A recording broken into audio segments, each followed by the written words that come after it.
नमस्कार मित्रांनो, मागच्या लेक्चरमध्ये आपण को डॉमिनन्स हे मेंडेलियन डेव्हिएशन स्टडी केलं होतं.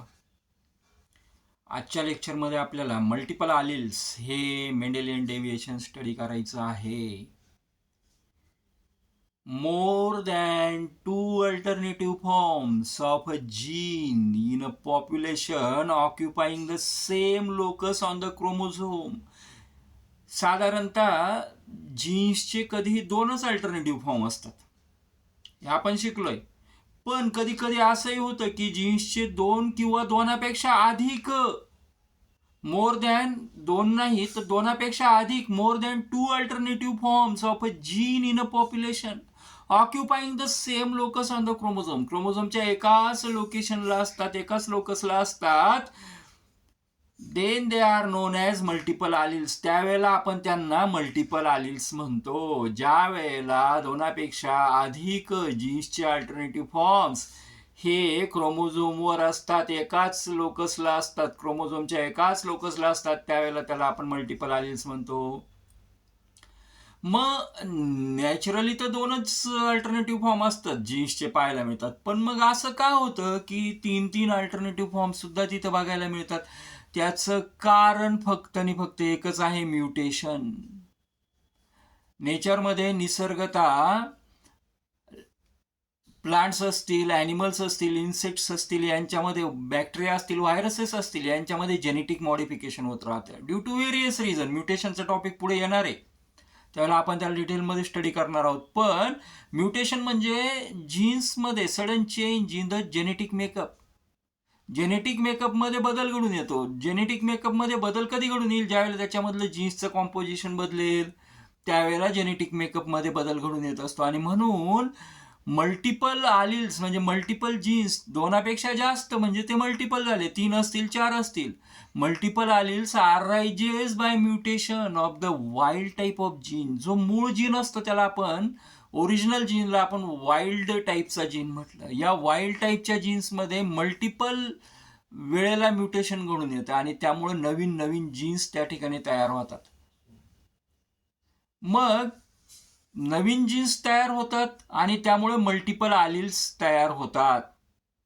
Multiple alleles arise by mutation of the wild type of gene.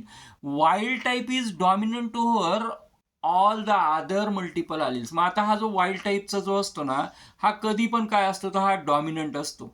इतर जे आलिल्स असतात, इतर जे जीन्स असतात, त्या म्हणजे म्युटेशन होऊन तयार झालेले जे जीन्स असतात, त्या जीन्सपेक्षा हा वाईल्ड टाईपचा जीन जो असतो, हा कधी पण काय असतो, तर डॉमिनंट पोझिशनला असतो आणि तो डॉमिनेट करतो. बेस्ट एक्झाम्पल आहे the size of wings from normal to vestigial. आता वेस्टिजियल म्हणजे नसणे. वेस्टिजियल म्हणजे तो अवयव, एकतर तो अवयव किंवा तो ऑर्गन त्या ठिकाणी इव्होल्युशनमुळे त्या ठिकाणी त्याचं अस्तित्व संपलंय, त्या ऑर्गनचं, तो डिसअपियर झालाय. किंवा तो ऑर्गन आहे पण त्याचा उपयोगच नाहीये, त्याचा काही कोणत्याही प्रकारचा उपयोग नाही, त्याला आपण वेस्टिजियल म्हणतो बायोलॉजिकल टर्ममध्ये.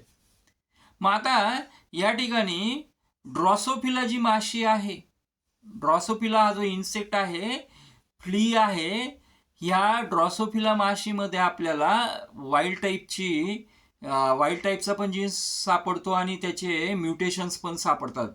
आणि त्यामुळं त्याचे जे विंग्ज आहे, त्याचे जे पंख ज्याला आपण म्हणतो, त्याचे जे विंग्ज आहे, त्या माशीचे जे विंग्ज आहे, त्या विंग्समध्ये व्हेरिएशन झालेलं पाहायला मिळतं. द साईज ऑफ विंग्स, त्याच्यामुळे विंगची जी साईज आहे ती बदलत जाते. From normal to vestigial means no wings in the drosophila because of multiple alleles. Multiple आलिलमुळे हे होतं. मग एका बाजूला आपल्याला हे एक्झाम्पल लिहावं लागेल. फिनोटाईपचा चार्ट काढला आणि जिनोटाईप काढला. 5 प्रकारचे फिनोटाईप आपल्याला तयार होतात, तिथे मिळतात पाहायला. जो वाईल्ड टाईपचा आहे तो कोणता आहे? नॉर्मल विंग्सवाला. आणि त्याच्यामुळं आपल्याला ह्या माश्या ज्या आहे ड्रॉसोफिलाच्या, ह्या नॉर्मल विंगच्या जास्तीत जास्त पाहायला मिळतात. बाकीच्या पण आहे त्याच्यामध्ये, पण ते काय असतात, रेशो त्याचा अतिशय कमी असतो पर्सेंटेजमध्ये जर बघितलं तर. आणि म्हणून नॉर्मल विंग्स जे आहे ते दोन्ही पण कार्यक्षम विंग्ज असतात, अतिशय चांगल्या प्रकारे वर्किंग कंडिशनमध्ये ते विंग्ज असतात, नॉर्मल विंग्ज, ज्याचं जिनोटाईप आपण व्ही ने दाखवतो. त्यानंतर निकेड विंग्ज, त्याचा जिनोटाईप आपण व्ही आणि त्याच्या डोक्यावर म्हणजे इथे वरती लिहिता येणं पॉसिबल नव्हतं, जीच्या वरती डोक्यावर ते आपण लिहित असतो, पण ते डोक्यावर लिहिणं पॉसिबल नव्हतं म्हणून मी पुढे कंसात लिहिलं एन आय रिप्रेझेंट्स निकेड. मग हा जो निकेड जीन्स आहे तो व्ही इन ब्रॅकेट एन हा त्याचा जिनोटाईप झाला. तिसरा आहे नॉच्ड विंग्ज. आता निकेड विंग्ज मध्ये काय होतं की एक साइड जी असते, एक साइडचा विंग्ज अतिशय व्यवस्थित आहे, उत्कृष्ट आहे, कार्यक्षम आहे, पण दुसरा जो आहे तो ऑलमोस्ट हाफ झालेला आपल्याला बघायला मिळतो, त्यामुळे तो वर्किंग कंडिशन मध्ये राहत नाही. तिसरा आहे नॉच्ड विंग्ज. नॉच विंग्ज मध्ये आपल्याला विंगची जी साईज आहे ती साईज थोडीशी कमी झालेली पाहायला मिळते, म्हणून आपण व्ही, दोन्ही पण विंगची, त्यामुळे आपण व्ही लिहिला, त्याच्या पुढे त्या ठिकाणी लिहिलं जी, आणि व्ही जी हा प्रॉपर जीन आहे, त्याच्या पुढे कंसात लिहिलं एनओ, हा सुद्धा एक जीन्स आपल्याला तिथं पाहायला मिळतो. त्यानंतर चौथा आहे स्ट्रॅप विंग्ज. स्ट्रॅप विंग्ज मध्ये काय होतं की तो जो ते जे विंग्ज असतात त्यांची जी साईज तर कमी झालीच असते, पण सिमेंट्री जी असते ती सिमेंट्री सुद्धा त्या विंग्ज मध्ये राहत नाही, स्ट्रॅप होते, म्हणून त्याला आपण स्ट्रॅप विंग्ज म्हणतो. आणि पाचवा आहे वेस्टिजियल विंग्ज. वेस्टिजियल विंग्ज म्हणजे त्या ठिकाणी विंग जे आहे ते कम्प्लिटली डिसअपियर झालेले असतात, ती माशी जी आहे ती उडू शकत नाही, विंग्स कम्प्लिटली डिसअपियर झालेले असतात. अशा पद्धतीने आपल्याला नॉर्मल विंग्ज हा प्रॉपर जीन आहे वाईल्ड टाईपचा, आणि त्याचे 4 त्या ठिकाणी अल्टरनेटिव्ह फॉर्म्स बघायला मिळतात. त्यामुळे आपल्याला त्या माशांमध्ये सुद्धा नॉर्मल विंगच्याच माशा जास्तीत जास्त पाहायला मिळतात, पण त्यांच्यामध्ये काही निकेड विंगच्या पण असतात, नॉच विंगच्या पण असतात, स्ट्रॅप विंगच्या पण असतात, काहींमध्ये वेस्टिजियल विंग्स पण बघायला मिळतात. हे सगळं कशामुळे होतं, ते हे म्युटेशनमुळे होतं. Another best example of the multiple alleles that is ABO blood group system in humans. हे सुद्धा मल्टिपल ॲलिल्सचं बेस्ट एक्झाम्पल आहे. आजच्या तासाला, आजच्या लेक्चरमध्ये आपण इथे थांबूया. Thank you for watching this video. इतरांनाही लेक्चरबद्दल सांगा आणि समजून घेण्यासाठी पुन्हा बघत राहा. Thanks to all of you.